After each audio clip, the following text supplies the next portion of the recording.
Hi అందరికీ. పిల్లలకి ఇష్టమైన బ్రౌనీని ఇంట్లోనే సింపుల్గా తయారు చేసుకుందామా? భలే టేస్టీగా ఉంటుందండి. వీడియో అనేది ఎక్కడ స్కిప్ చేయకుండా పూర్తిగా చూసి మీరు కూడా సింపుల్గా ట్రై చేసేయచ్చు. ముందుగా దీనికోసం డార్క్ కాంపౌండ్ని తీసుకోండి. ఇది మనకి సూపర్ మార్కెట్స్లో దొరుకుతూ ఉంటుందండి. పావు కేజీ విశ్రమంలో దొరుకుతుంది.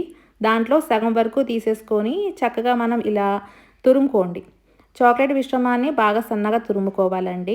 తర్వాత దీన్ని పక్కన పెట్టేసేసుకొని ఒక 2-3 టేబుల్ స్పూన్ల దాకా వెన్నెను తీసుకోండి. ఇది నేను ఇంట్లో తయారు చేసుకున్న వెన్నె అండి. తర్వాత ఒక మిక్సింగ్ బౌల్లోకి ఈ వెన్నెనంతా కూడా దీంట్లోకి వేసుకోండి. తర్వాత ఈ చాక్లెట్ మిశ్రమాన్ని కూడా వేసేసుకున్నాక స్టవ్ వెలిగించుకొని గిన్నెలో కొన్ని నీళ్ళు తీసుకోండి. మనం ఇది డబల్ బాయిలింగ్ మెథడ్లో కరిగించుకుంటున్నామండి. మీరు చాక్లెట్ మిశ్రమం వేసుకునేటప్పుడు గాజు గిన్నెలోకైనా లేదంటే స్టీల్ గిన్నెలోకైనా వేసుకోండి. ప్లాస్టిక్ అనేది అసలు యూజ్ చేయకూడదండి. తర్వాత ఈ డబుల్ బాయిలింగ్ మెథడ్లో చాక్లెట్ అంతా కరిగించేసేసుకోండి. కన్సిస్టెన్సీ ఈ విధంగా ఉంటుందండి. దీన్ని ఇప్పుడు పక్కన పెట్టేసేసుకోవచ్చు. తర్వాత ఒక మిక్సీ జార్ తీసుకోండి. దాంట్లో ఒక అరకప్పు దాకా పెరుగును వేసుకోండి. మీరు కోడిగుడ్డు ఇష్టపడితే కోడిగుడ్డు మిశ్రమాన్ని కూడా సేమ్ క్వాంటిటీలో తీసుకోండి. దీంట్లోనే అరకప్పు మైదా, అరకప్పు పంచదార, 2 టేబుల్ స్పూన్ల దాకా కోకో పౌడర్ వేసుకోండి.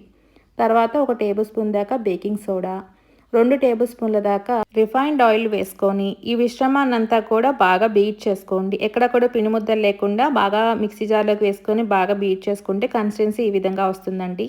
దీన్నంతా కూడా చాక్లెట్ మిశ్రమంలోకి ట్రాన్స్ఫర్ చేసుకొని బాగా మిక్స్ చేసేసుకోండి. చూడండి, 2 కూడా బాగా కలిసిపోయాక కన్సిస్టెన్సీ మనకి రిబ్బన్ కన్సిస్టెన్సీ వచ్చే వరకు బాగా మిక్స్ చేసేసుకోవాలి.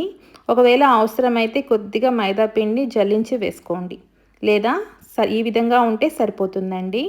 చాక్లెట్ మిశ్రమం కరెక్ట్ క్వాంటిటీలో ఉందని అర్థం.